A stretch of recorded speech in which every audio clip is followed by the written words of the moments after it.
Bonjour, bienvenue dans cette nouvelle capsule vidéo. Nous sommes dans le Grand 2 sur la Révolution et l'Empire, toujours dans le A, et nous abordons donc les victoires militaires du Directoire. Après avoir été envahie, la France repousse ses ennemis hors de ses frontières. Désormais, elle se lance dans une politique de conquête. Le pays s'étend et étend son influence à certains territoires et crée ce qu'on appelle les républiques sœurs. C'est le cas de l'Italie, de la Belgique, des Pays-Bas et de la Suisse. Progressivement, l'armée de métier est remplacée par une armée nationale.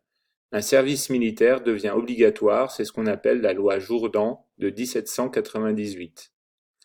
C'est dans ce contexte que le général Bonaparte, à la tête de l'armée d'Italie, devient de plus en plus populaire après ses victoires contre les Autrichiens en 1796 et 1797. Le gouvernement se sent menacé par Bonaparte car il a le plus souvent besoin de l'armée pour rétablir l'ordre et donc devient dépendant de cette armée. En 1798, il tente d'éloigner Bonaparte en l'envoyant en Égypte pour s'emparer du pays et couper l'Angleterre de ses relations et de ses relations avec la colonie, de sa colonie principale, l'Inde. De cette expédition d'Égypte date le goût des Français pour l'Égypte antique et explique l'existence de spécialistes de l'Égypte antique en France. En 1799, Bonaparte revient, presque clandestinement en France, au moment où le mécontentement contre le Directoire est à son comble.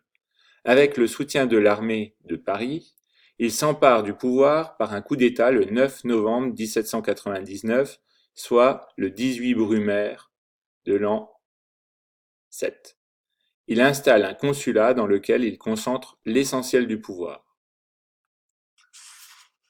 Grand B, l'établissement par Napoléon d'un ordre politique autoritaire qui conserve certains principes de la Révolution en France puis en Europe. Petit 1, Napoléon Bonaparte devient consul puis empereur des Français. Bonaparte met en place un régime constitué d'un pouvoir exécutif divisé par 3 consuls. Il s'impose très vite comme le véritable maître du pouvoir. En 1799, la constitution de l'an 8 lui donne un rôle considérable au sein du consulat. Le consulat se veut fidèle aux principes de la Révolution, mais sans les excès de celle-ci.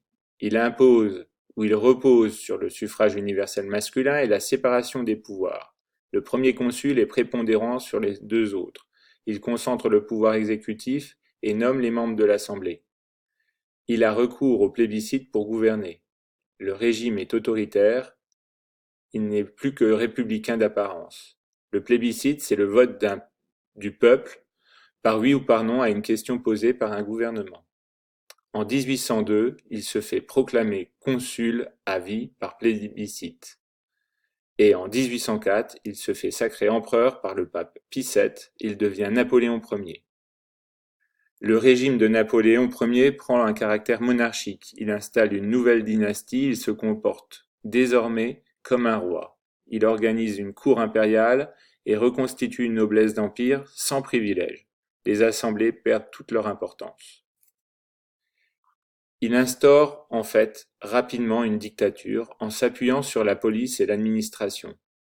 L'arrestation des opposants politiques, le contrôle de la population par la police, la surveillance de la correspondance privée et la censure des journaux et des livres deviennent la règle.